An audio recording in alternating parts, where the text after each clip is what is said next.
last feat. I don't know who this is, but we're gonna do it.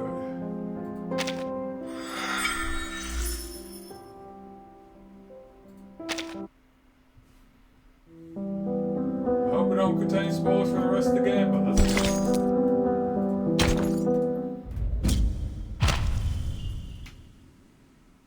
The last fam. They cry across town.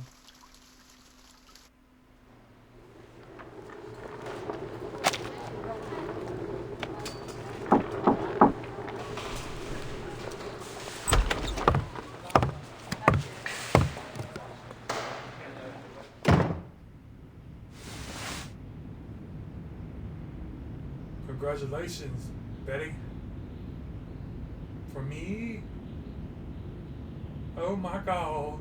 I can finally stop pretending to be someone else on the big screen. This is not voice. Shit. Victim C. Oh my. What's happening?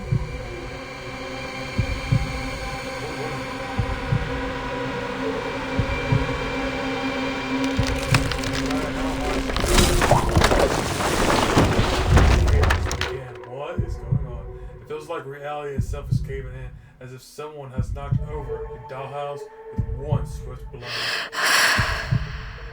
What's going on?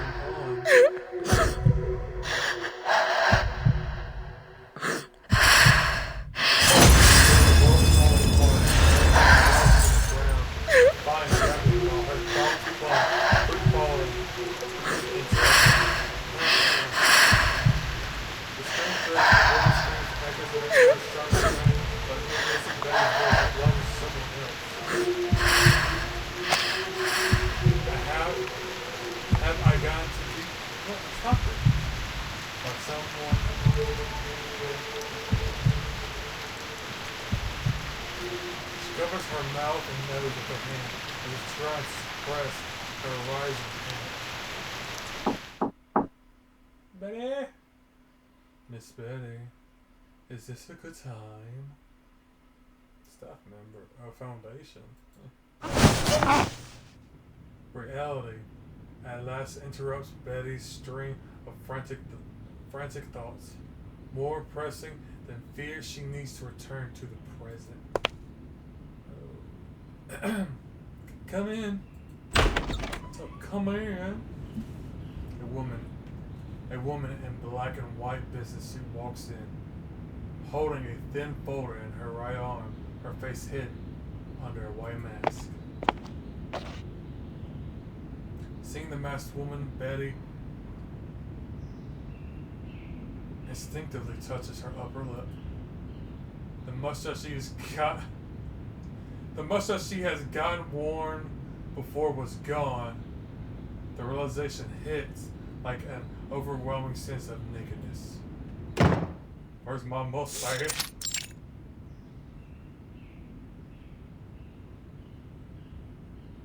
Feeling even better after a night in your own bed? Me? Oh, I guess so. She's still alive, at least. Your body has recovered well. You should be able to begin to intake. You should begin to be able to. You should be able to begin to intake process today. Intake. I'm not reading something right. My brain hurts. That she can't read her face beyond the mask. The voice carries a certain kindness. She takes out a form and places it in front of Betty. Intake. There's no rush. You have plenty of time to think it over. After all, you've been through a lot. You may need time to process it.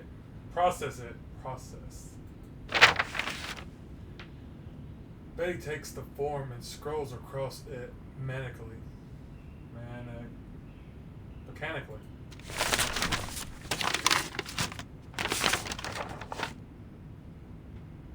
Same blah blah blah blah blah blah blah. How many times has she felt out forms just like this over the years? But the words only pass over her lips. They never sink in, never become anything meaningful. Betty stops reading and stares blankly at the form. Do you have any questions? Outside. Betty recalls the nightmare she had barely survived. What happened out there?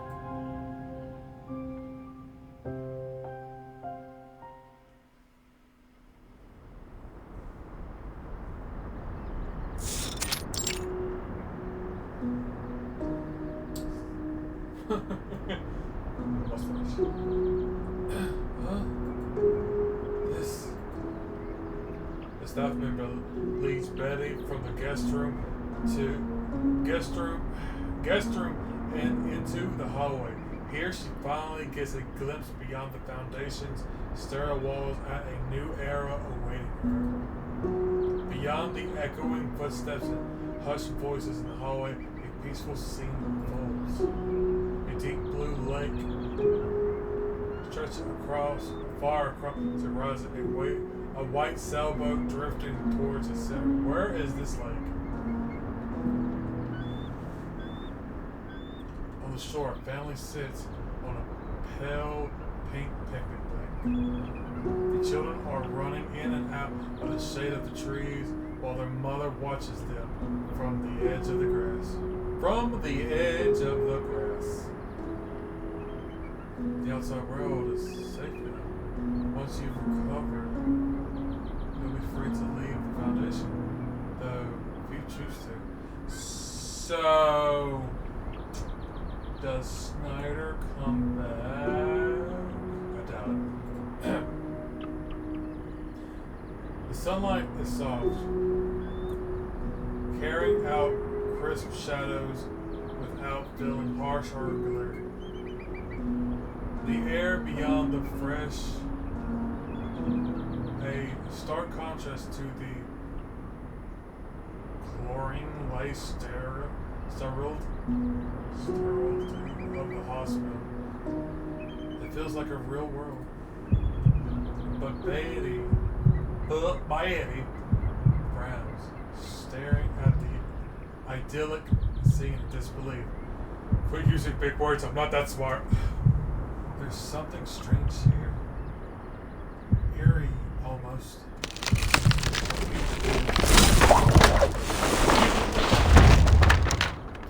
Oh. She passed out. You're not the first to say that. The world is still beautiful. Yesterday no different from today. So what exactly have I lost? Betty glances at the staff member beside her.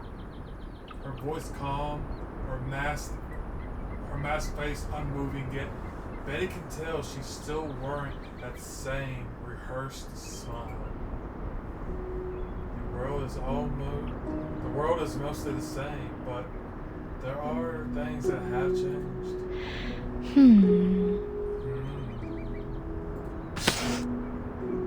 The staff member takes out a pen, presses the cap against her lips as she ponders for a moment. That house has a new roof. The trees have grown taller. That park over there, its fences used to be black. The paint was peeling off. Now it's white. She points at them with the pen, speaking as if these staffs were the most natural thing in the world. Her gaze returns to Betty. If you want to understand what you've been through, you can attend the Foundation's information session. Once you've recovered, you'll get some answers there. We've developed a standard recovery process for survivors of the storm. It will help you move past the trauma, adjust to your new life, and if you choose, join us in assisting others. You're free to go about the facility as you please. If you like, you might want to visit other survivors who survived with you. Welcome to the world after the storm. The other survivors? The screams in her ears never really faded. If anything, they've grown harsher. Yes, I believe she was your colleague. Staff member flips through the folder, searching for a particular page. Her name is Jones. Jones?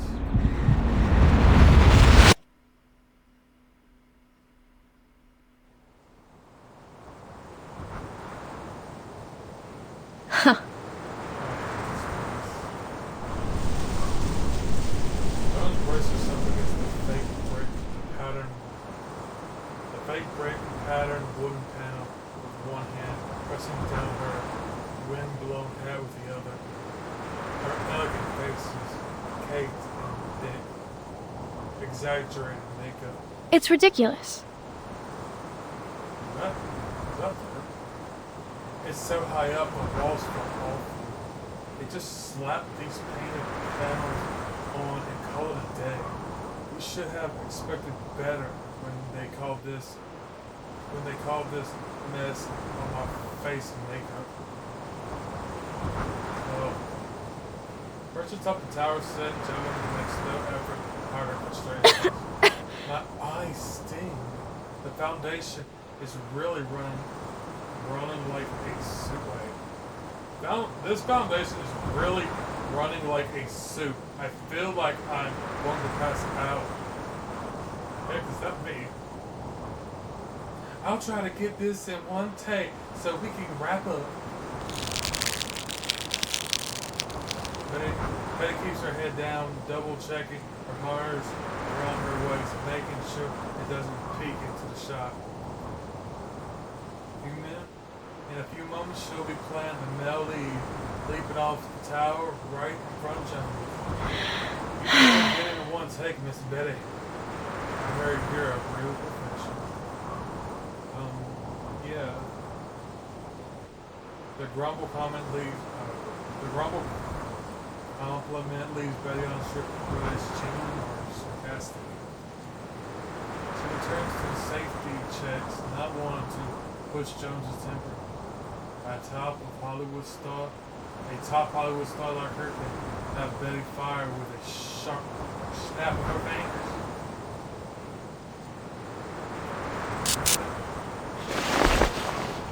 Her words were cut off abruptly, like someone silenced that clean through. Betty glanced up in confusion, trying to see what has caught her attention. What was that? Huh? She looked ahead. Something's wrong. Following the same island, Betty turned toward something beyond her comprehension. The sky began to look like a kaleidoscope. The colors, the phenomena, it flooded over the horizon. Oh.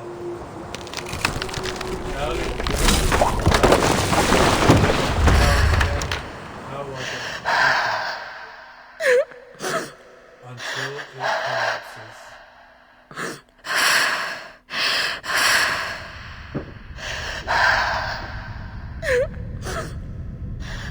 This is kind of dark.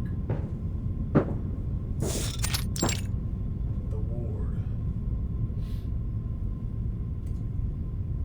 She's inside. Thank you.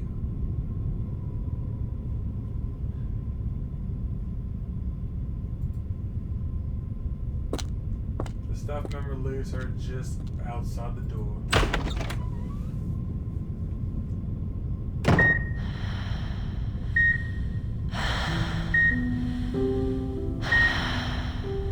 Beyond the thick glass, a woman lies inside a capsule, her face wrapped in bandages, severely grayish white. Screen monitors angled towards the head of the vice watching. The room is silent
entire era is like, oh my god, my reading comprehension.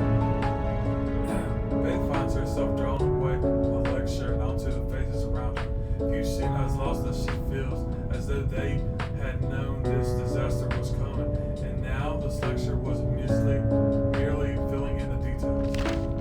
And this is St. Polov Foundation provides. Bette begins to analyze each person's attire, trying to piece together the lives they had once led. Cornflowers, blue suit, perfectly tailored, golden strip, bow tie, gold watch, and left rich stockbroker. Champagne dress, white fast shawl, pearl necklace, nothing else whatever. Bread, fishing net, maybe even a red clown nose? Wait, hold on. Red fishing vest. Just like a director. If only it really were the director.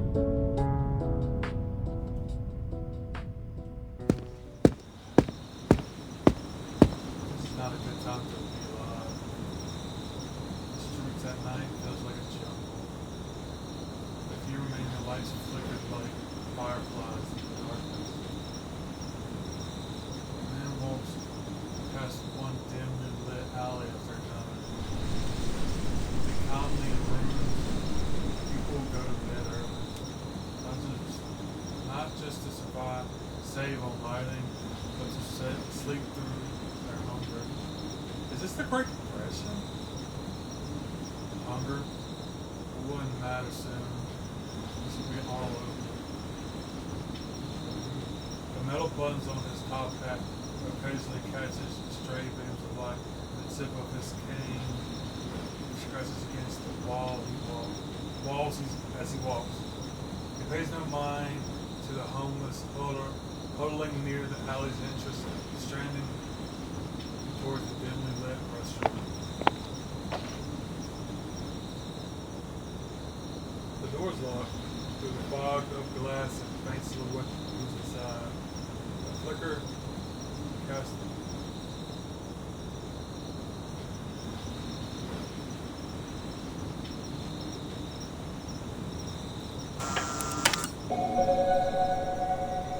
restaurant's sign goes on. Wait! The man hurries forward, reaching the door. It's me! The shadows inside hesitate. Big wooden door, full-side iron, chains and run, and finally it locks. What? Bette? Wait, quiet?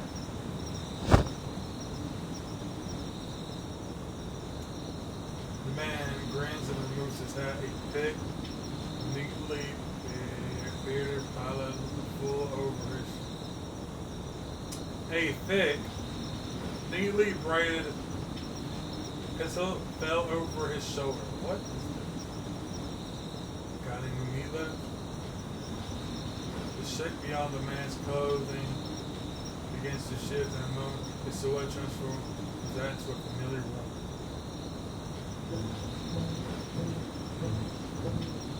I could do for a steak if you got it. Steak? What, you think this is the Ritz? The owner turns and walks towards the kitchen, waving the bed against the door.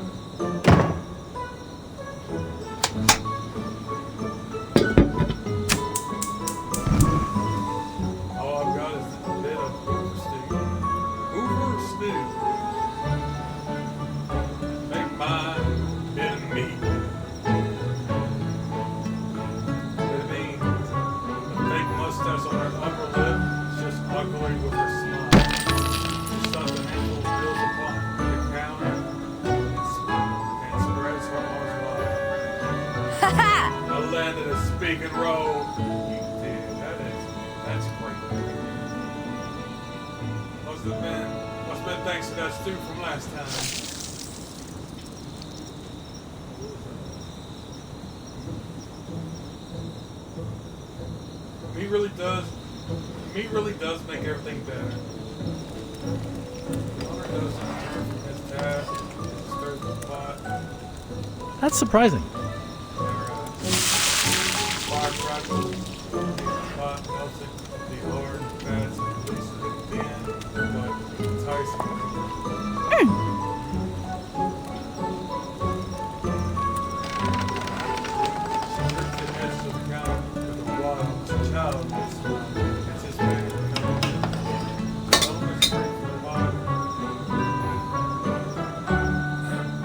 Scrapes the pot side, pull up a portion of stew, place it in front of her with the weight of the plate makes a satisfying sound as it falls to the ground. Someone else. For all the scripts you memorized but never got to perform, you learned it.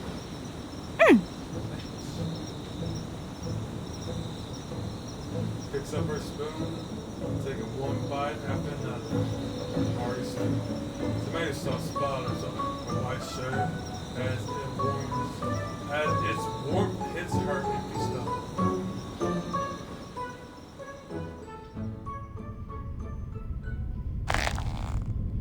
Her eyes are adjusted, falling on a figure in the front row as she tightens her grip on her piano.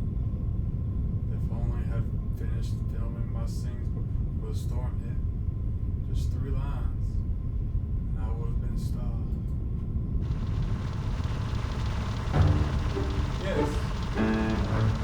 Oh, it definitely is the right question. No.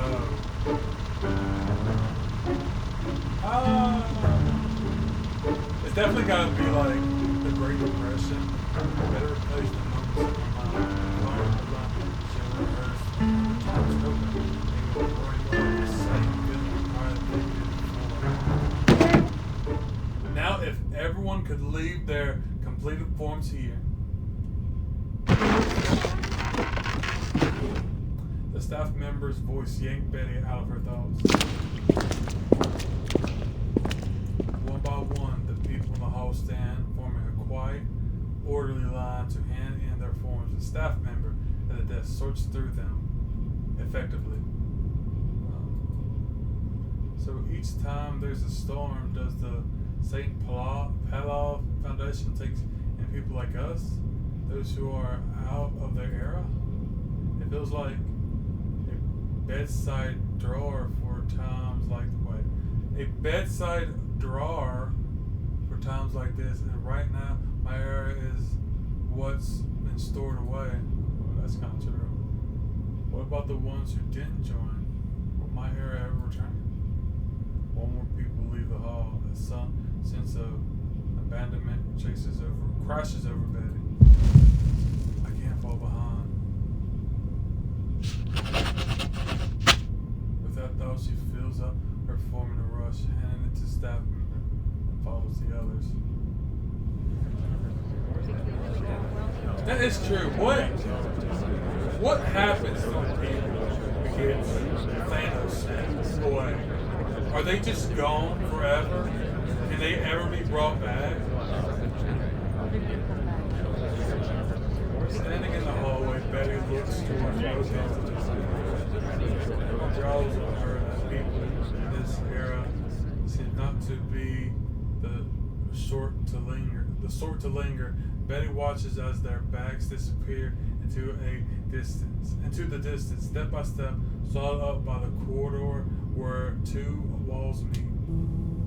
Her fear of falling behind might have been shared, but it gives her no sense of belonging. Bette touches her stomach, neither hunger nor full.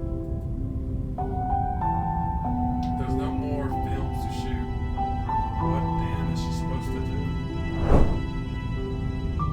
It's supposed to be a Hollywood style, Bette. As lights go out, the restaurant door is locked again.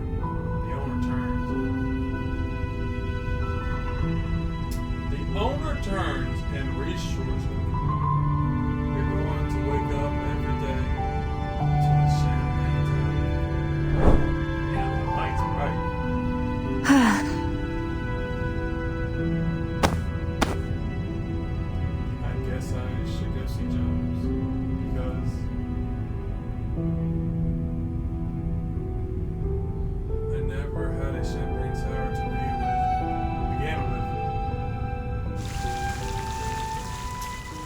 Champagne Tower. What is this? How long is this? Goddess of the Silver Screen.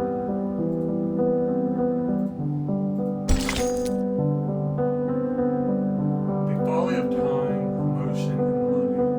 Goddess of the Silver Screen.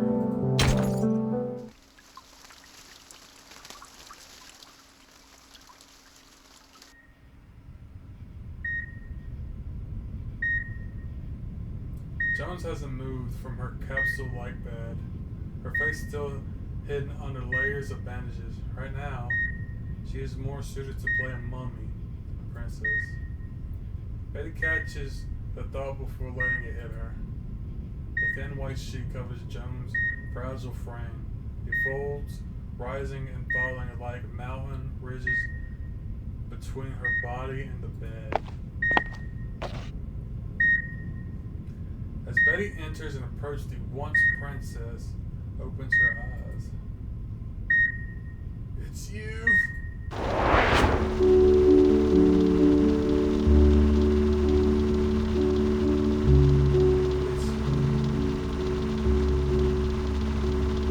She's stunning, lovely,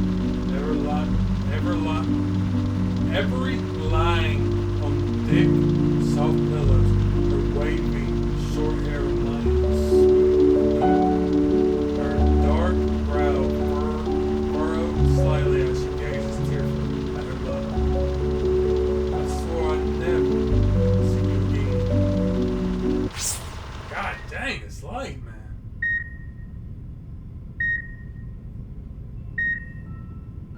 But now she's clinging to life in this strange glass coffin. You saved me. Otherwise, I would have broken my neck long ago. Betty freezes in place. She has no memory of what happened after the fall. Come closer. Her voice devoid of panic thrusts out like a spear and dissolves into the air, leaving Betty to gasp at the words from her withered lips. She moves closer until she reaches the glass barrier, remarking that she has never been this near to Jones before. Just use simple words. What about the others? The radiance has faded from her eyes. There are two glass beads that look around and seem to find some refuge when they meet Betty's own. The others? She means the film crew. And back in the unfinished past that Betty and Jones left behind, the 1930s. I knew it was the Great Depression. Betty opened her mouth, looking at Jones' frail state. She can't bear to part with the obvious truth that hangs on her lips. The lie slips out instead. They're outside. Outside the foundation. Outside the air. Don't worry about them. Betty stammers out in fear that Jones will press further. Outside where? Doing what? But Jones only nods before asking her next question. What about the camera? Her eyes search over the room weakly. I had that camera with me.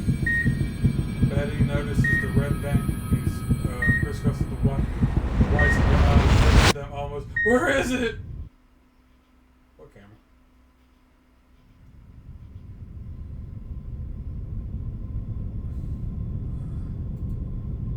Jones fell into a seizure.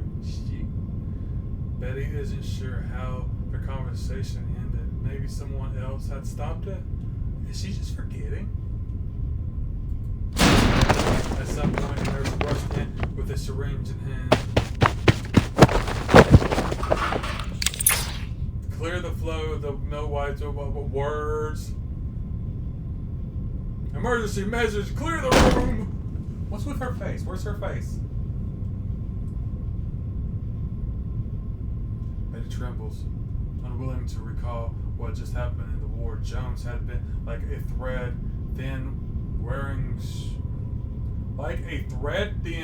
wire strung around her own neck, and Betty was holding the other end. It feels like if I moved my fingers, Jones would fall away right before my eyes. A frail safety line. A safety line. A term among stunt actors for the haunt is that ensure their survival. Looks like the storm really did a number on her. A hand lands on Betty's shoulder from behind. She turns to see the nurse who just attended to Jones greeted her. What happened to your face? You have no eyes. And you lied to her. Betty shoots a questionable stare at the nurse, who tilts her chin towards the storage room. Let's talk. I don't want to talk. I don't know you, stranger. The window is wide open, and the otherwise cramped and narrow room. But outside there is nothing to see.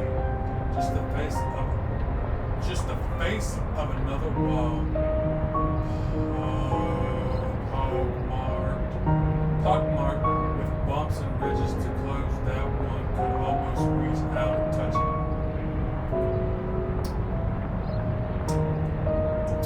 Let's see. The nurse introduced herself as Lori. As she stands by the window, leaning out a cigarette can. You're not even her little sidekick, are you? Better reveals the details of their story. Maureen turns back, exhilarating a puff of smoke like a dragon's fire into Betty's face.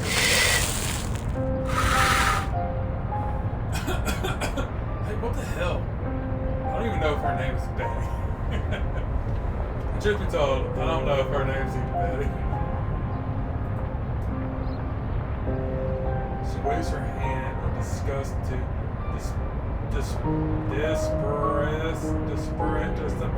get rid of the smoke pouring on the lips. Go on. Way faster.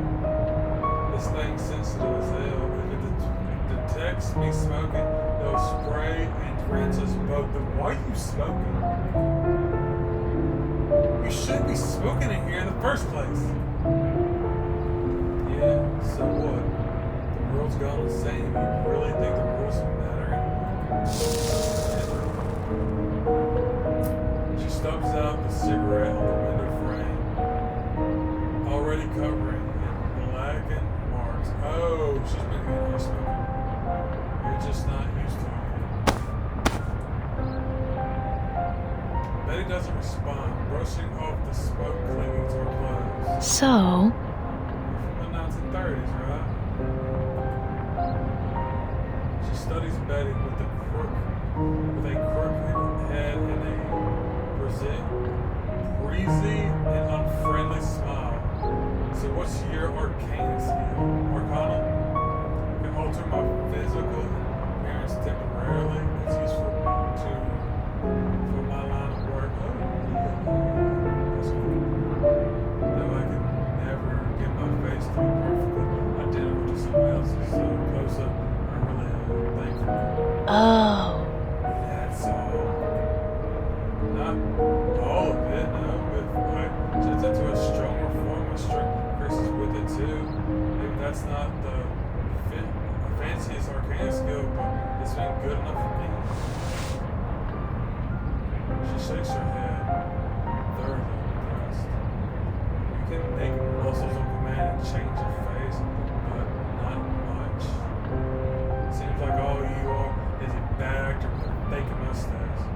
So what else have you got? Why are you talking to me like that, bro? I don't know you, man. What? For example? You know, something interesting? Maybe a collectible, like Jones's camera? Here is the case. I know a buyer. Oh, that's why you talked about. I know a buyer. He collects interesting stuff. I take a cut, of course. Doesn't have to be expensive. Any old thing can still sell for a good price. You're gonna do that? That's messed up. I once sold a broken copper pendant. Looked like junk, but it had a picture of the original owner's daughter inside. Someone paid a fortune for it just because of its sentimentality. That is messed up. Betty stares at the nurse in shock. Is that all you dragged me in here for? You want Jones's camera? Listen. Collectors are crazy about stuff like that. You got to name the price of stuff like that. I was just saying, if you want some cash, reach out. Cash for what? No, seriously. What would they need cash for? Reach out. Here's the process for reclaiming lost items. She pats Betty on the shoulder as she leaves. That's messed up. You're gonna steal people's valuables. People who might still be alive too. Like Jones. That's really messed up, man.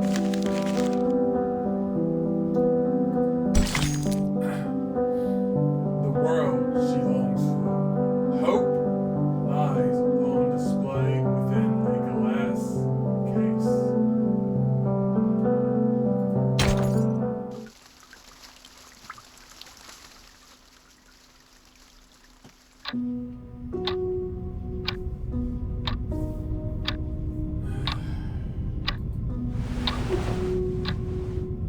The storm. The memories of the day keep looping in her mind. She desperately wants to make sense of it, but her thoughts are blocked like a fly slamming up on the window over and over again. Betty sits up, flipping her pillow to the foot of the bed, then dives onto it, burying her face entirely into the plush.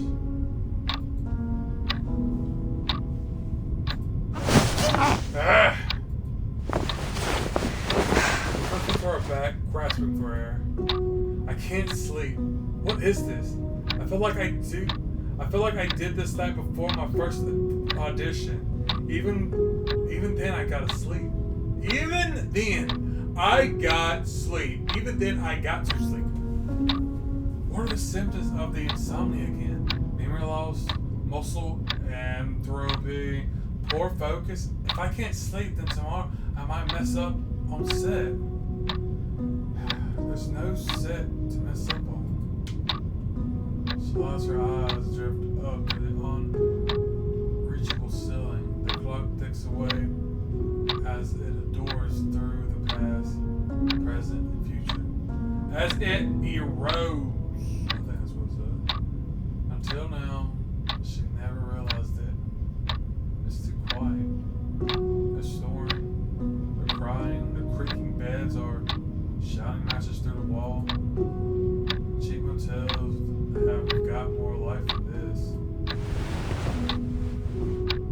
Betty switches on the TV in the corner of the room. They have TV here? Click. Inside the glass silver box, a cowboy gallops across the American frontier. Wearing the bravest grin and wielding the quickest six-shooter car on the peak of his heroic moment. I guess it doesn't matter, dear, whether it's big or small. There's always a square world to sleep in. I feel like you're calling me out. She falls back on the flat bed. Voices, gunfire, fire, pounding of hooves, and other sounds she can't quite place echoes in her ears. So lively. The noises are familiar to her. Comforting noises bring the promise of sleep. The TV screen flickers erotically against the dark room. Dialogue dissolves into a blur. Smooth jazz replaces the voices. White credits roll up the screen and brighten the room, but Betty is already fast fast asleep.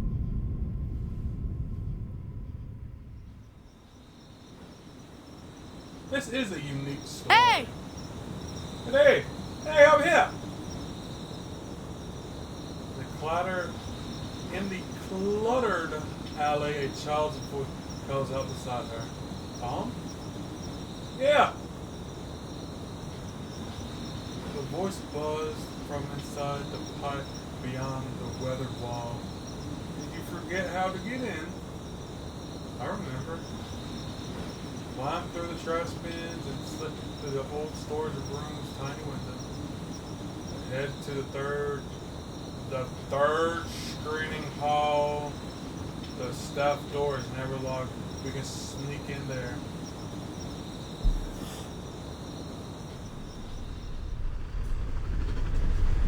As soon as Betty thinks it, she finds herself standing beneath a movie screen. Shoot! My neck hurts from screaming like this. Heck, why does the usher have to sit at the back today? That's just cross-legged in the front row chair, tilting her head all the way back. Reverse. Up this close, the screen is slightly warped, but she isn't bothered in the least. No, seriously, if you've ever sat that close to a movie screen, it's crazy. I remember me and my dad, when we used to watch movies all the time, go in there and the theater be packed. You have to sit in front row seats. It's like you have to look up and side to side. It's like, Jesus, man. A train speeds through the western desert. A heroine is how that gun plays. Oh no! No. Seeing the heroine in danger, Betty covers her eyes. Shh! Your trap's shut. Are the ticket guys going to figure out we're down here? She nods, sliding her hands over her mouth instead. Cowboy Willie staggers from the gunshot, red splattering out of his body. Then, recklessly, gets back up, pulls out a pie, baked rock solid at the bottom of the heroin from his vest. He knocks the villain flat with the pie, saving the heroin. What? Yeah, I got pie. The end. I savored you. The happy ending. I wouldn't mind a slice of that pie.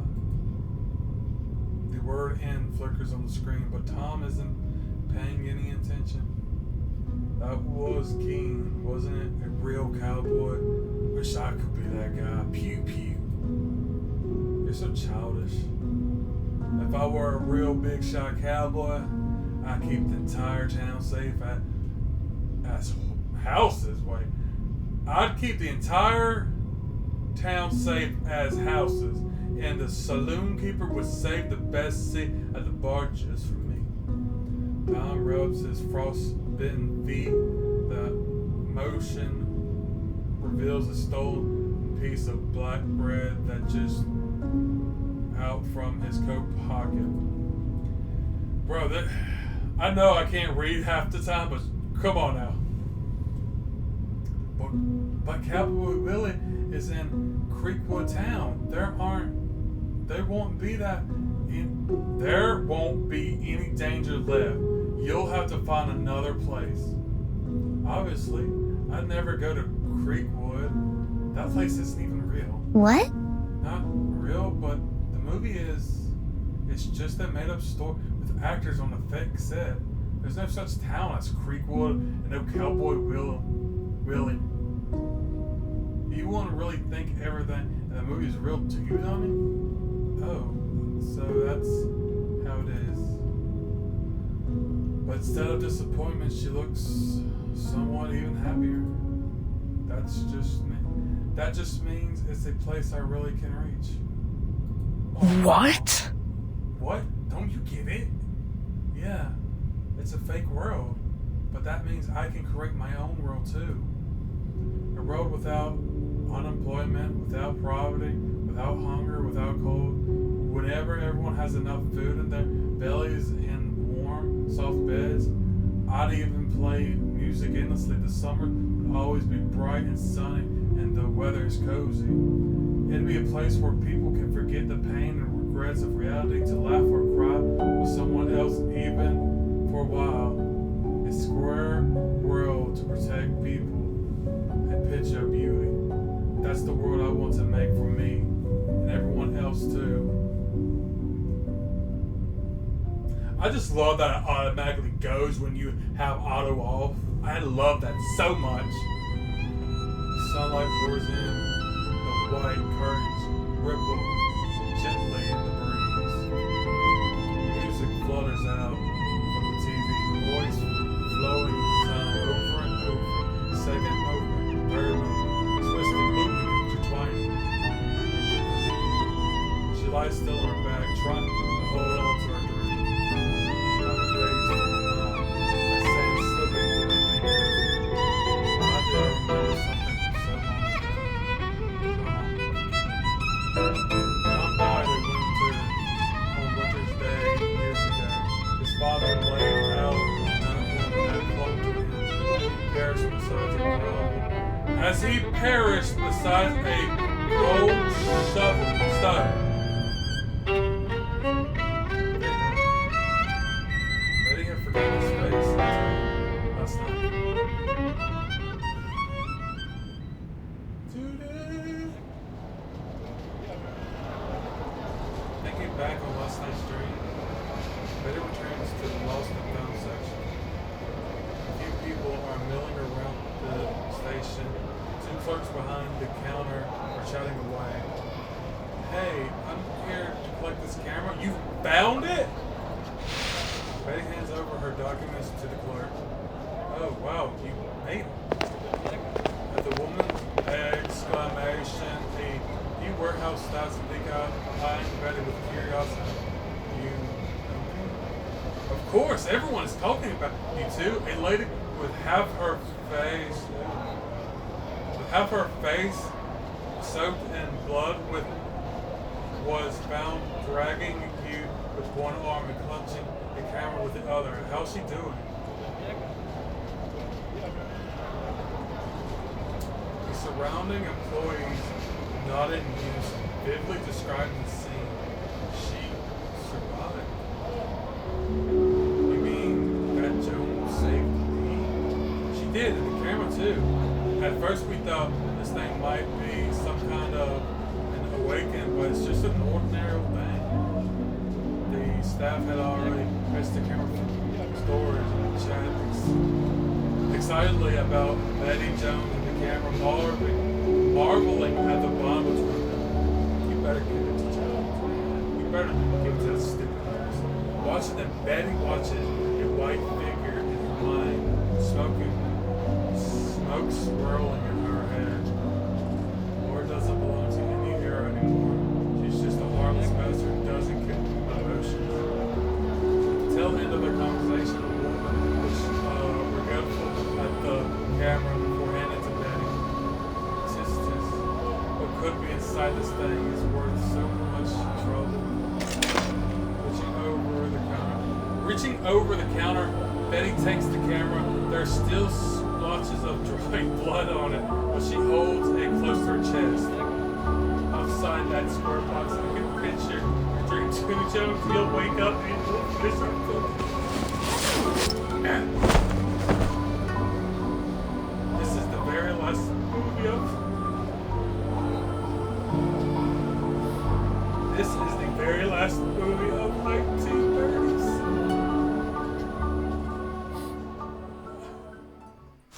I don't know why that's hitting me.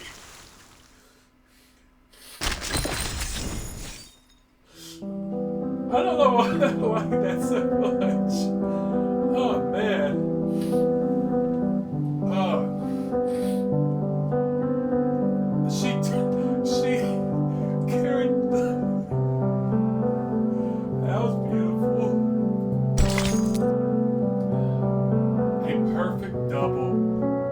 Looking, her dream is nearly picture perfect. Give me a second.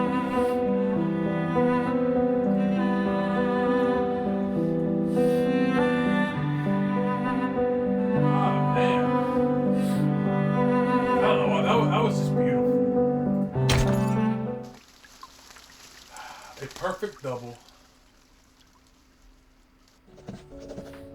Jones's condition remains stable most of the time. Betty just sits in the ward, rewriting the script from memory. The real one had been lost to the storm. Occasionally, Jones wakes up for a brief moment. Betty, what time is it? Her voice has lost its trace of its former empty, confident tone. Fragile strips everyone from their dignity. Fragility. Betty pauses with her writing to glance up at the clock. 2 p.m. Jones doesn't seem to respond to the answer one way or another. Betty scrunches her frail face, trying to figure out what she's thinking. Maybe she is wondering how long she's been out. Maybe she is wondering why Betty's there. Maybe she isn't thinking about anything at all. On rare occasions, Jones even gains the strength to ask about the film. How far have they gotten? Scene 14. It's the last scene Betty has rewritten from memory. She's been waiting for Jones to recover so they can pick up where the film reel left off to finish the movie. But if I'm not there, what are they shooting?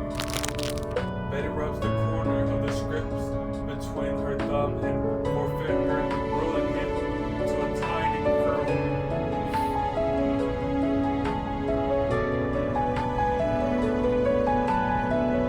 They're shooting other scenes first. They'll do the research once you're discharged. Betty glances up to avoid meeting her eyes. Jones lies back in the glass chamber without response. Everyone misses you. The script supervisor is a bit peeved because the shorts are getting so scattered. Keeping track of the task is a hassle. Betty? I've been lying here too long. I practically burned a hole in the ceiling with my eyes. Could you bring me some paper, some pictures of the outside, and some photos of the crew? I missed them. But the director doesn't allow pictures of sleep. Betty wants desperately to find an excuse, but Jones lies and beats her through the layer of gauze, saying nothing, waiting. Betty closes the script. Alright. I'm sure they'd make an exception for you. What is she going to do? Like legit? Oh man. The lake shimmers. A woman in a light dress strolls through the grass. Men with fishing rod lay by the shores, releasing their catches back to the water. But this isn't the scenery I need. Betty hurries past. She about to record. Betty hurries past them, carrying a round bag on her back. She found a white spot and sets the bag down. This place at least doesn't have any streets with buildings in the background. You could almost mistake it for the original film's location. After agreeing to Jones' request, Betty devised this little trick to see the foundation, to the sea. Once she settles on a good angle, she'll pull out her camera and rummage through the clothes, slipping on a fishing vest and beret. The director is always wearing something like this, but now Aww. She can morph her appearance into people. Betty hesitates, searching around. She realizes only now that she can't be the director and take the picture at the same time. She needs someone to press the shutter for her. The young woman sits on the grass far away, sketching the landscape. Betty takes a deep breath and approaches. Excuse me, miss. What? What's up? Well, I cannot read that. I'm not even try. Yes, do you need some help?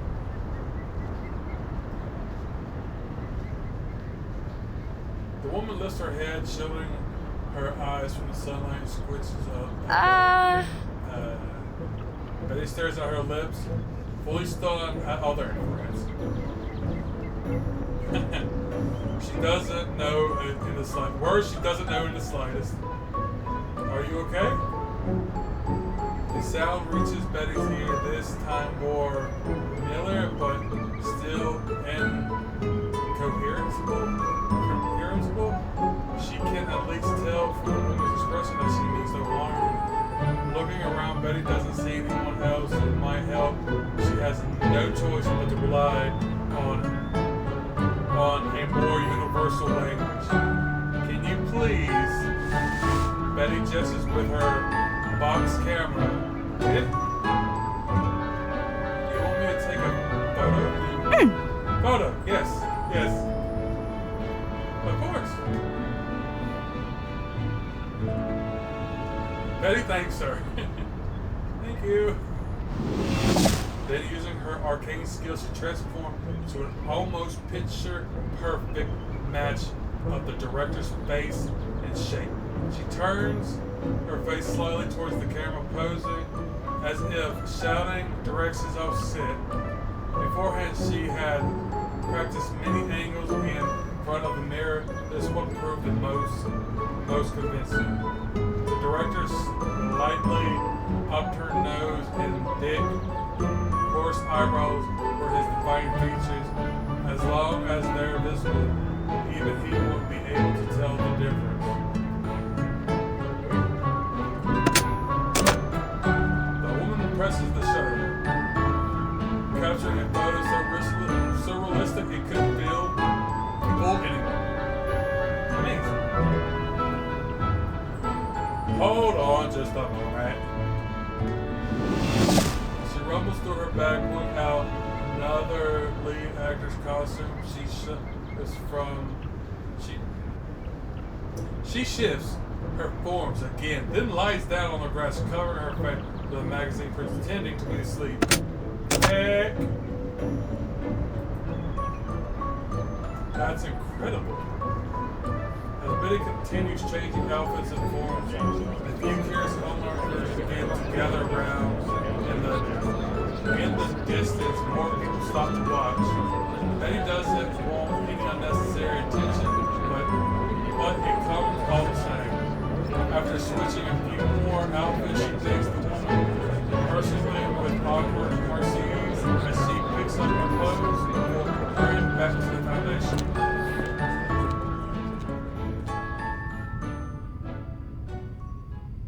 And then she dies. I hope she does. Alright, I gotta get ready for this because I guarantee you she's probably gonna die. Holding the freshly developed photos, Betty runs to Jones's ward. Betty? She looks up at her with longing eyes. Betty hesitates, holding the photos inward, all until finally pressing them against the glass chamber. The director says it was alright, so I took plenty of pictures. Her eyes lit up, her gaze at the photos with tearful wonders, still familiar faces she hasn't seen in so long. Everyone alive and well, moving forward with their lives. She flips through the images one by one before finally speaking. They look wonderful. The bandage near her eye grows darker with moisture. Her body trembles slightly. As if she could feel the life in those moments through the photos, she seems unwillingly to look away, even for a second. Seeing her reaction, Bette tense nerves eased visibly. Thank you, Bette. The fabric of her bandages absorbed tear after tear. Jones slowly closes her eyes. Can you do me one more favor? Yeah. Her wounded friend adopts a determined expression that defines all weakness. Oh, she goes. Would you show me what my face looks like now?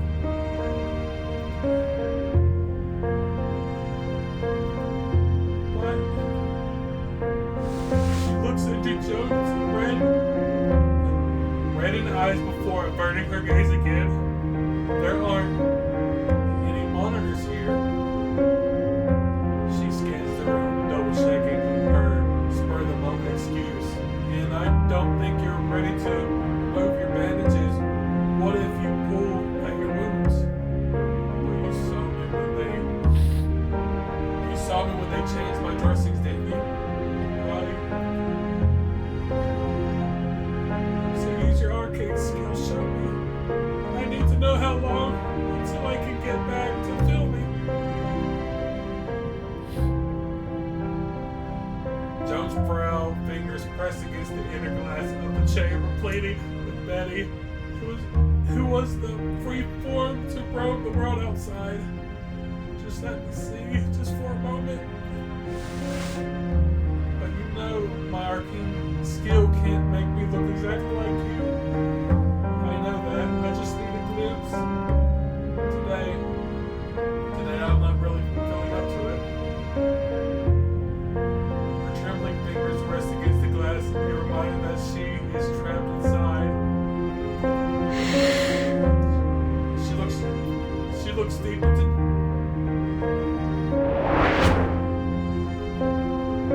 I hate this place.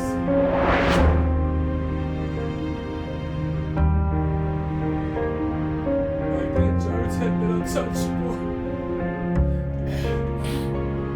Radiant and dazzling, the kind of star Bette only admired from afar.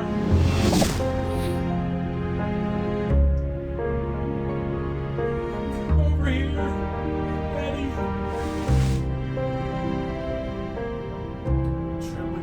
Steps, she forced herself to push aside the image of Jones' scarred face burned into her memory.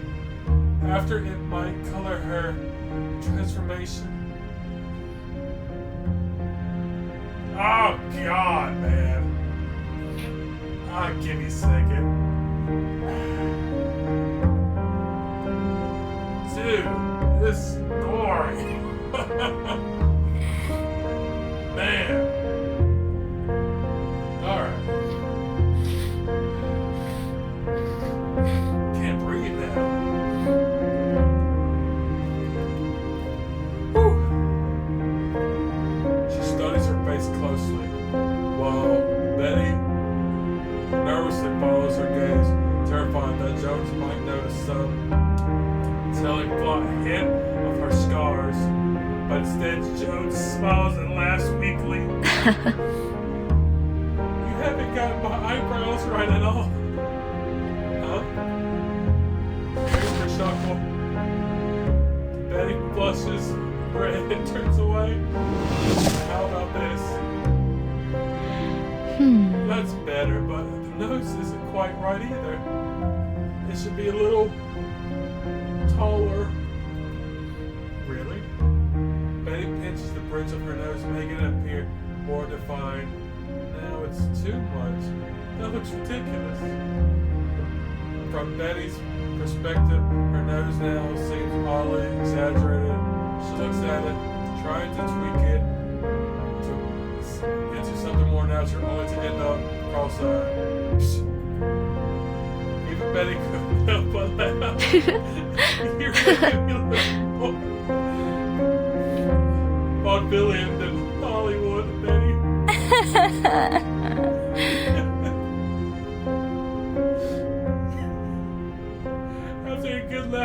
falls into silence.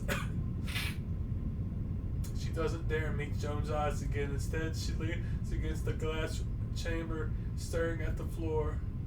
Something emotion spread throughout the air like mist lingering between words unspoken. Why are you crying?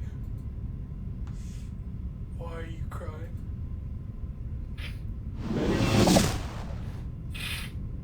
Betty's reply is pungent like a child throwing a tantrum. A faint streaming passes over her and she returns to her own form. You just look familiar. You remind me of someone. Who?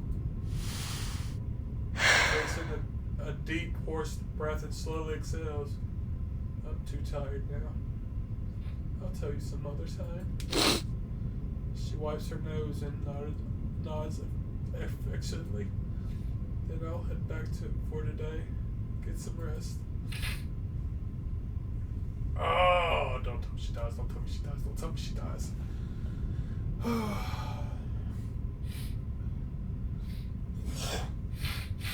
Man.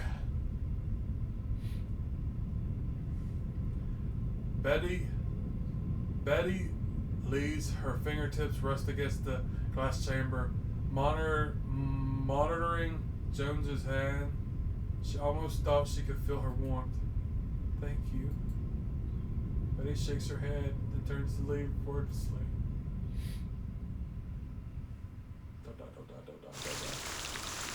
Oh, to be continued.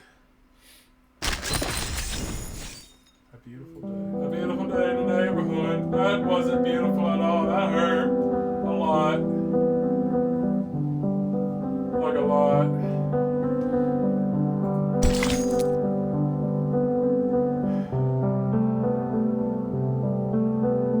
With light striking these films, silver headlight undergoes a structural change. Former silver gray, former.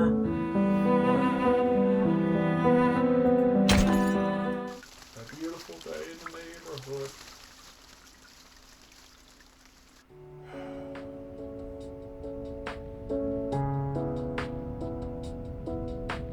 The days that follow, Jones's mood seems to perk up. She asks Betty to read the newspaper to her, take pictures of the park, and even turns the glass chamber, so that she could go bask in the sun. In winter, we'd set the snow up in different piles, pick a few and sparkle sugar. What am I reading? Set the snow up with sprinkle sugar. Sometimes they talk just like old friends. If we were lucky, we'd get a sweet one. If not, I'd end up getting sawdust. Played games like that as a kid. Silly girl. Before I became famous, I was just a little country girl. Huh? Betty feels a twinge of something unfamiliar. What's happening? She shakes her head. When I was little, I used to sneak into the cinema. It was crowded, but at least it was warm. I love watching movies. They let me forget the bad things in real life for a while. I felt like they were saving my dumb little heart. That's why I wanted to make movies. Because I wanted to be one of those people. She watches Betty, a hint of recognition on her face. We need to make a movie. Now? We have a camera, don't we? Just let it sit there. Just letting it sit there is a waste. What are we filming? She smiles. You.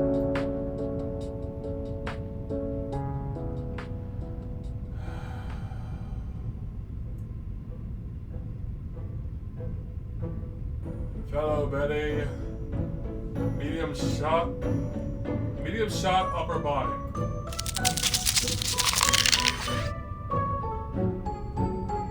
Jones command the insect-like base carrying the camera moves towards Betty, angling the lens at her.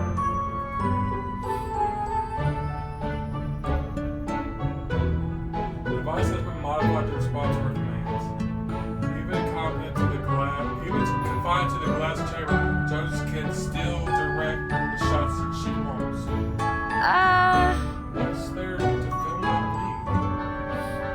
Betty looks down with a red face at the camera as it tracks her.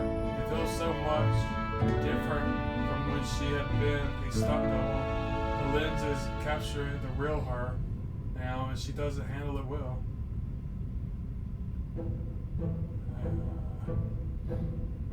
Better than filming me in this state. She shrugs. Now don't just stand there staring at it. Do your thing. Me, my thing. My thing. You know something. Why not read me the newspaper? Nice. Grabbing the paper and sit beside Jones. She begins reading, stumbling at first over simple words, but slowly she finds herself focused on the next, not the camera, and begins to relax. That's it. A good actor forgets the camera's even there. Camera. She has indeed forgotten it. The hunters return as soon as she looks back to it. Her face now red. Don't worry, you'll get used to it. From then on, whenever Betty enters Jones's room, the camera turns to meet her. And as per Jones' request, Betty edits their clips every night. So she's becoming an editor.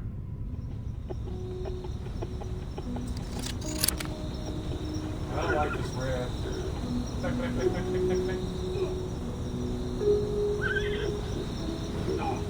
Sounds of scissors cutting, the busy silence of Betty trims another frame of film. This frame ends. She draws the line on the back of the film with pencil, then carefully snips it out with scissors.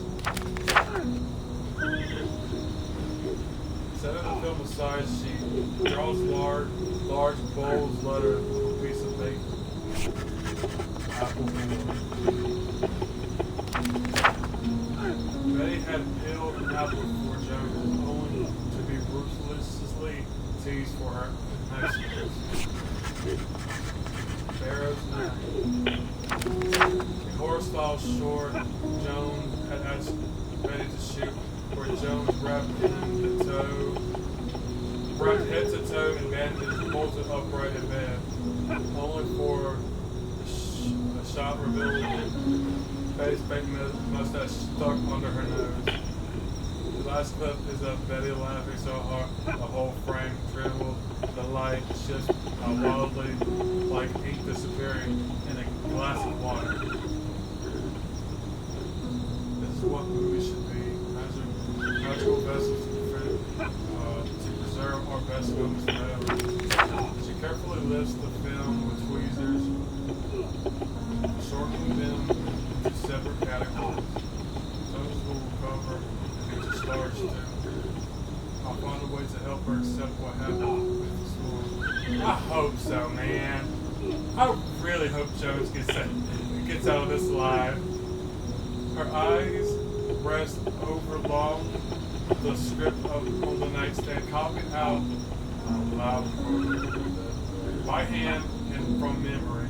Having used her legs as a writing desk for so long, the pages have developed a slight curve. Then we'll finish the movie.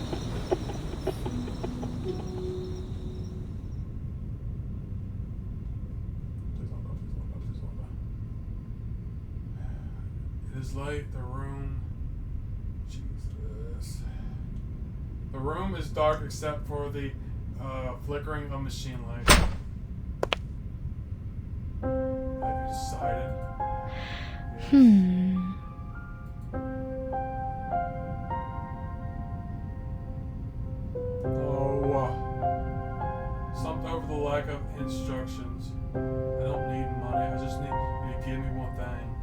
What? She parts her lips, uttering something far from pleasant. There are better substitutes for that. Choose yourself.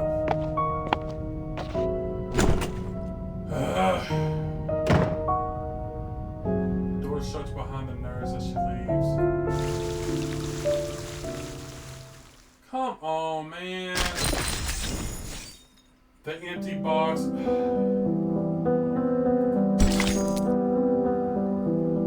A riddle whose answer is determined by its solver. The empty box.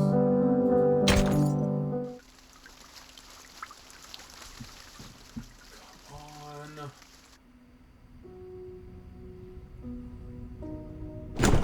Jones?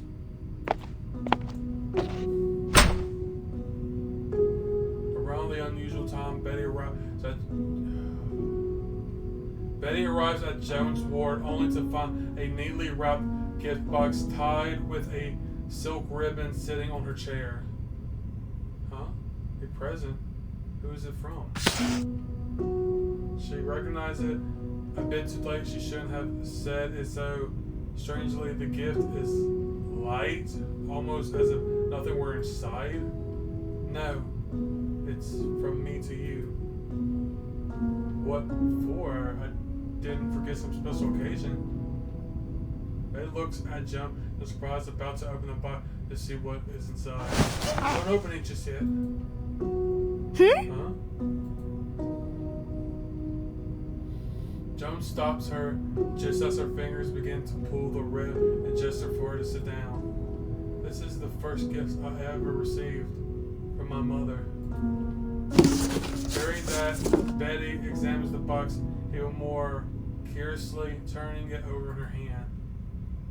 What's inside? It's a beautiful box, so beautiful that I thought it could be worth a lot of money on its own. I spent a long time trying to figure out what could be inside. Cotton, stamps, banknotes, even fairy dust. I kept asking my mother for hints, but she wouldn't tell me. Why didn't you just open it and see? Because... She lets out a sigh. I was afraid. It was my first real Christmas gift. I was terrified that if I opened it, it would be empty. Oh my God. Rather than finding out there's nothing inside, I figured it would be better to leave it as it was, so it could always be a gift. After all, the joy of receiving a present is the most important part, isn't that it's true? If I opened it, and it was empty, what would I do? I'd be the same either way. A small wavering doubt stirs inside Betty. Then what did you end up doing? I placed it on my bedside table and held back the urge to open it. It sat there for 10 years, maybe more. Then a director discovered me and I was invited to be a waitress and cast me in a film. I was interviewed to be a waitress and cast me in a film. Is there an error here? That just doesn't seem like correct wording. Holding the payment from the movie, I finally had the courage to face the mystery of that box. Before opening it, I bought myself an expensive bracelet. If the box was empty, I just put the bracelet inside and treated it as the first gift I ever gave myself. Aww. She lies in the glass chamber watching Betty. So, was there something inside, please? She seems to smile, but the moment of the bandages is so slight that she wonders if she imagined it. It doesn't matter what was in there. I had already realized by then that I couldn't live my life without life waiting for dreams. Whenever I became a star, not. Before I said anything, how would you have imagined my childhood? I feel like they know each other somehow. Betty looks at Jones's bandaged face, trying to imagine what she would have looked like as a child. But no matter how hard she tried, her mind can only picture something on a black and white screen. On it, Jones is something of a wealthy heiress, sometimes a poor country girl. But the real Jones isn't someone on a silver screen. She's flesh and blood, born into this world just like everyone else. Betty resists her internal thought.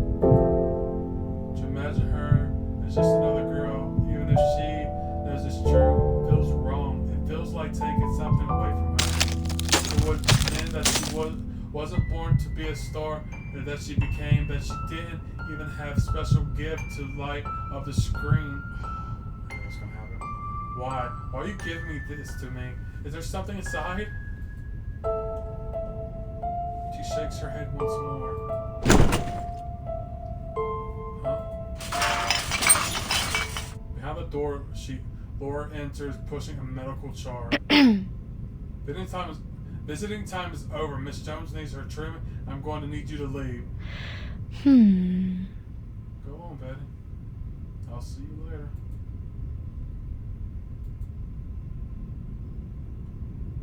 Betty looks down at the box with newfound anxiety.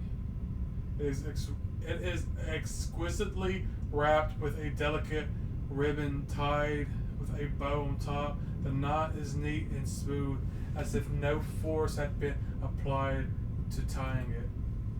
Time to go. She pushes Betty's shoulder gently, ushering her out of the ward.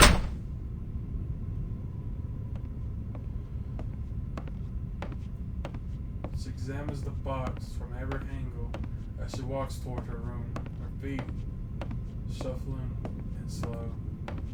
She shakes as if she holds her ear against it, but that reveals nothing. What does it mean? Just an empty box, like false hope.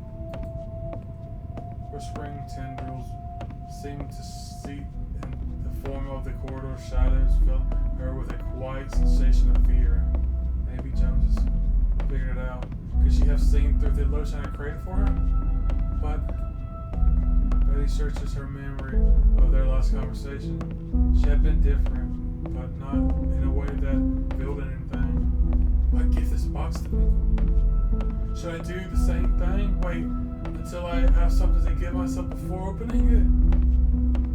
People hurried past her, but Betty didn't move in what feels like minutes. I must be different from her, because even if this box is empty, I don't think I'd feel disappointed. Because the sound crossed her mind, and it's met with a sudden panic that crawls up her spine. She yanks off the ribbon. It isn't empty. A reel of film is bound in the middle to prevent it from making any sound when shooken. What?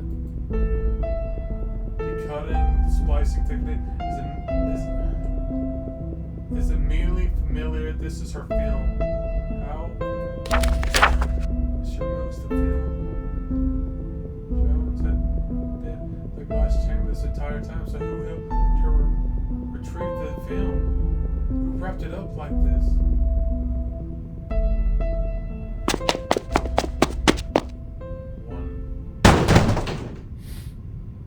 Jones! Laura's injected some kind of medicine into Jones throughout the glass chamber's tubes. Oh dear. You opened it. So you knew? The storm? Yeah. Did she tell you? Don't glare at me like that. She asked first. But it doesn't really matter. The world outside looks just as beautiful as the pictures, and it's safe. She steps towards Jones' chamber. I got what I was here for. I'm leaving.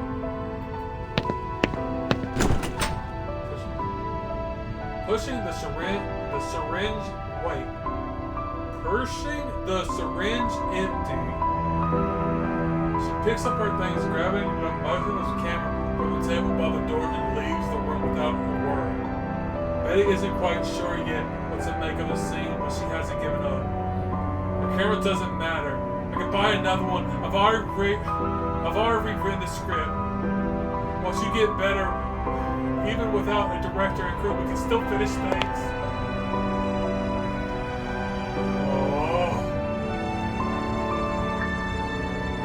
Looking up at her in the chamber now, which now seems more like a glass coffin, as if pleading for a princess to be awakened. You will finish it. I'm sure of that. So many years now, I want you to complete it. That's why I wanted you to have the film. About you. My days on the silver screen are over. Just look at me. I'm not a star, but you know anymore. I'm going to be stuck for the rest of my life.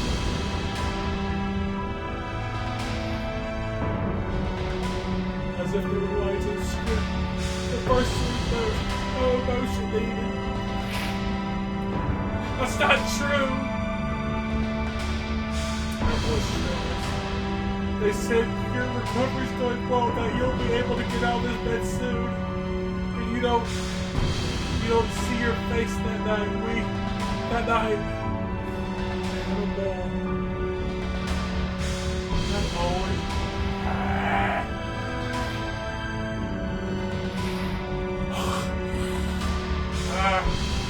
I always had it covered up on set, but you would have seen it if it were there. The rest was perfect, right down to my eyebrows. She had tried so hard to recreate her face, but Jones was right. She had never seen it all. Her scars had covered it up. So you already knew? Do you remember me saying that? Remind me of someone. Her eyes that began to looking more and more heavy. Remind me of me.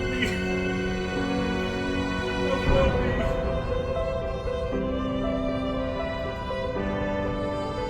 Always waiting for someone else to give you what you need. You realize that you had the power to get it to yourself.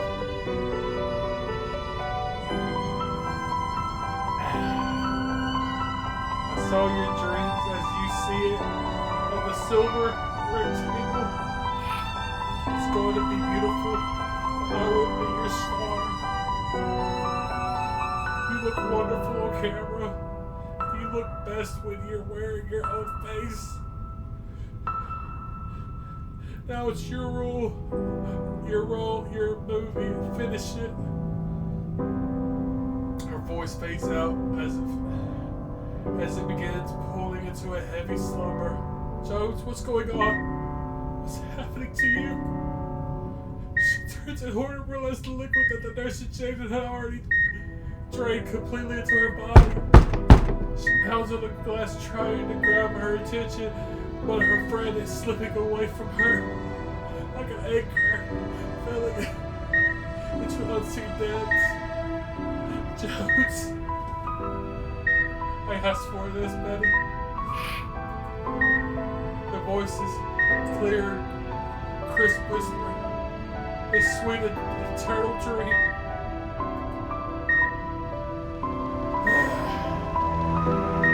I hate this place. I haven't got my outline. You haven't got my eyeballs right. That was your older movie. Finish it. A sweet and eternal dream.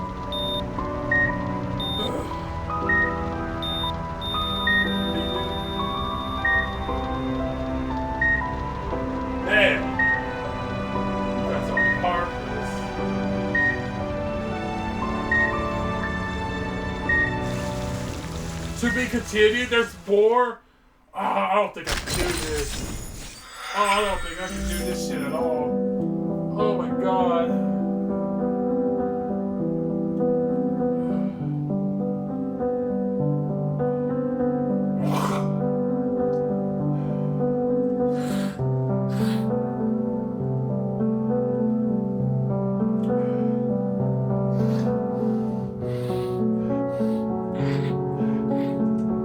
Oh man, I don't think I can do this. This is too much.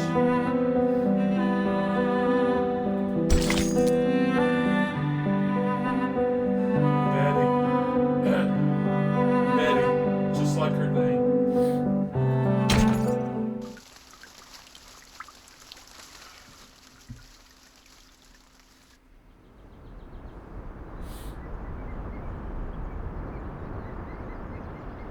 She did kill herself.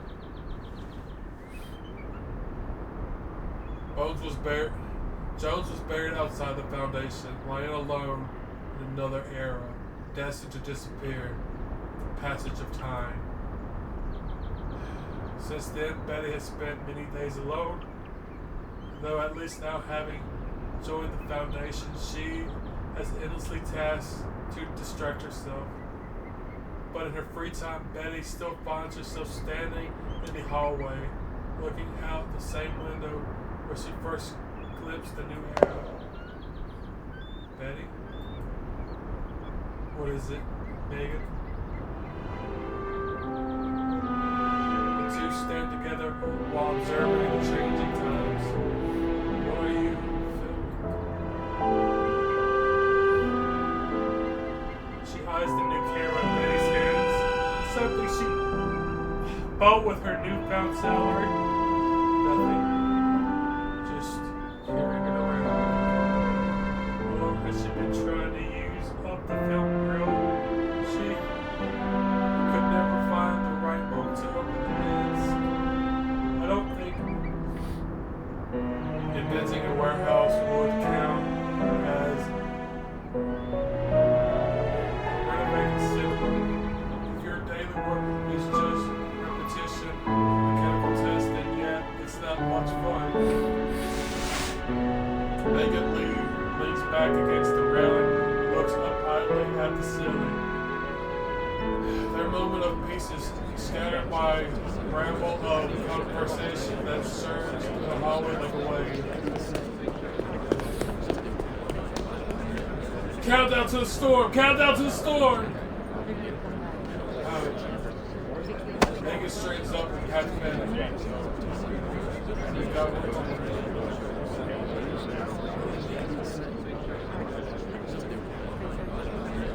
Storm countdown means that in 24 hours a storm event will occur. We should get back to things are going to be rough. Megan hurriedly heads back to her station. So this new era is going to be archive level 4.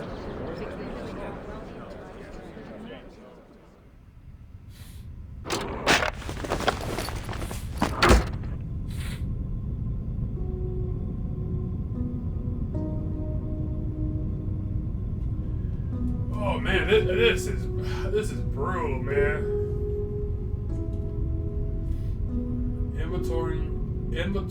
Inventorying air relics, checking historical records, accepting her pre-storm preparation task in a daze. Betty stirred and cluttering storage room. Betty sits in a cluttered storage room, verifying numbers and items. A Turkish kebab machine that uses light bulbs to cook meat. Betty checks the box on the form. A super mini TV. What were they even inventing? The work is tedious and dull, but somehow Betty's hands cannot help but shake. The storm countdown was brought with it with a grip on her heart. Because fear beyond the walls of the foundation, another upheaval is coming. Nothing will remain the same, not even Jones's grave. text. Bubble oxygen machine, huh? I guess it's the Arceus turn now. Crunchy fountain cookie shoes. I feel like this is a waste of food. She mumbles to herself while she continues to inventory, moving on to another shelf, trying to keep her mind steady.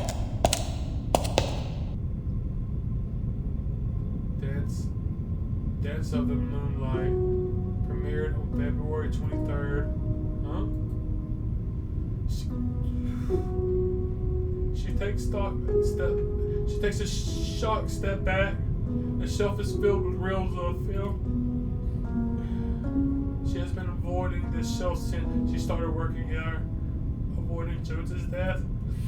1940, 1939. So that means, could it be?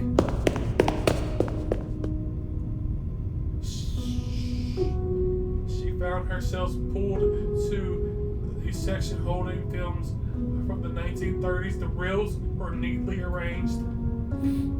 Ones I worked as a stamp double for. Once Jones starred in. She scanned over the organized reels.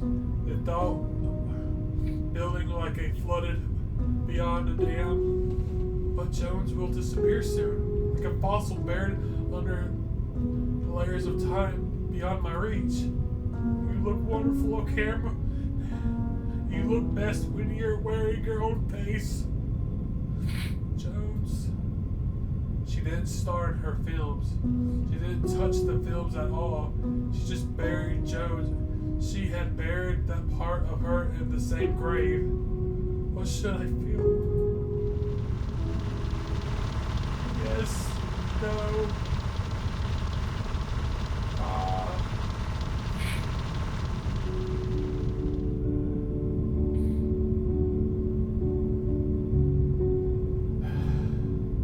Memories flash through her mind.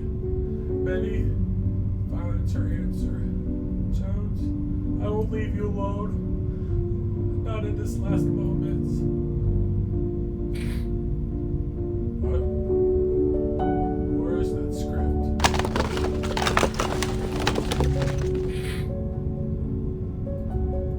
Where is it?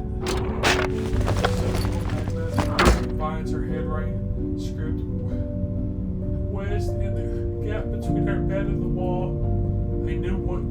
I know what to do.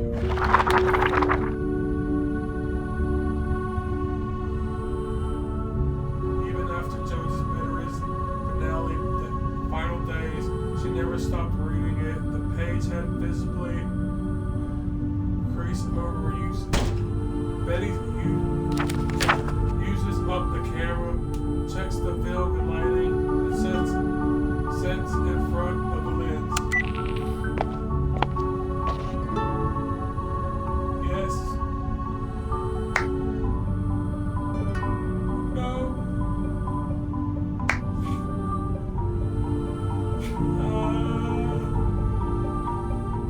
For the first time, she isn't just rehearsing the lines or captured they're real. Just as they were written on the script. She collapsed into the bed. Just 3 simple lines, no real acting required, a minor role in a film that would never be screened. She rolls off the bed, turning off the camera, then takes the real film and rushes out the door.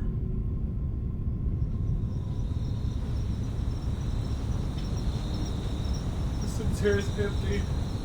Those who rest here are no longer need to care what is about to happen to the world.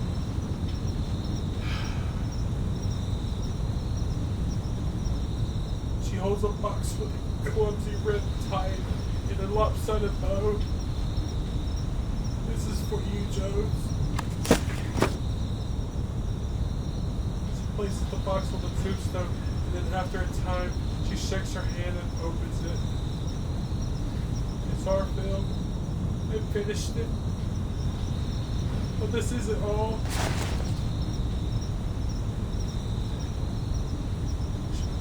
She pulls a blank film strip from her pocket.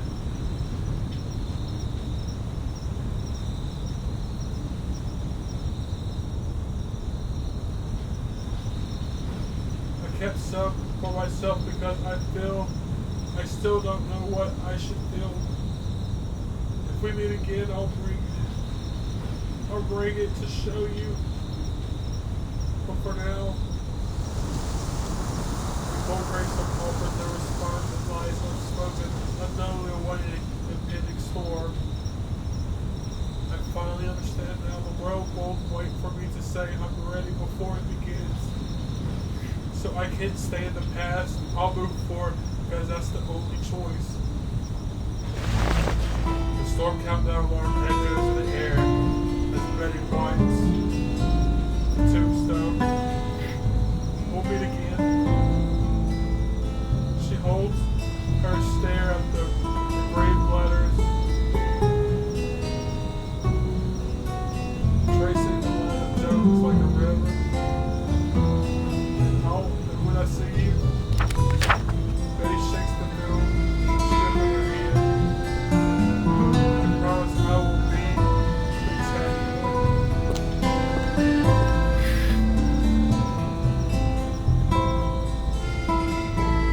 oh, the last film of 1930s.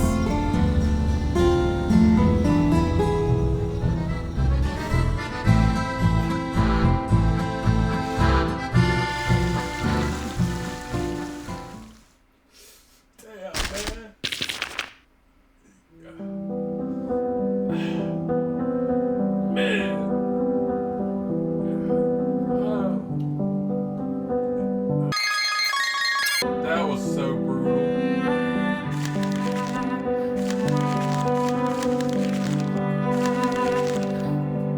I don't know if this game was going to be this hurtful. The Remembrance, the last film, oh, you heartless. You're so heartless. I don't even know where to begin with how heartless you are. I'm sorry.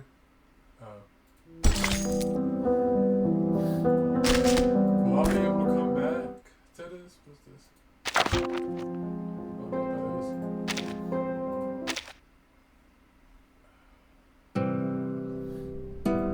Man, I don't know what to say.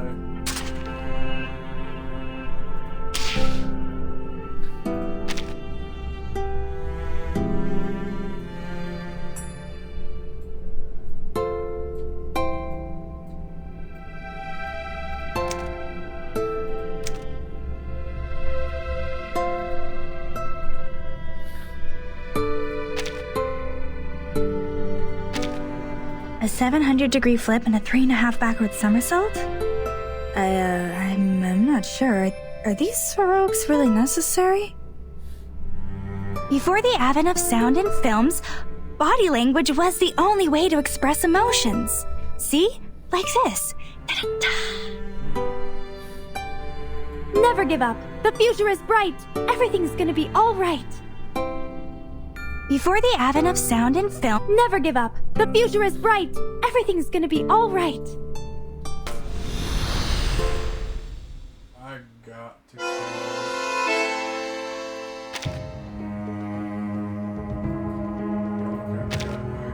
I'm calling it. So, bye bye for now, I guess. Bye.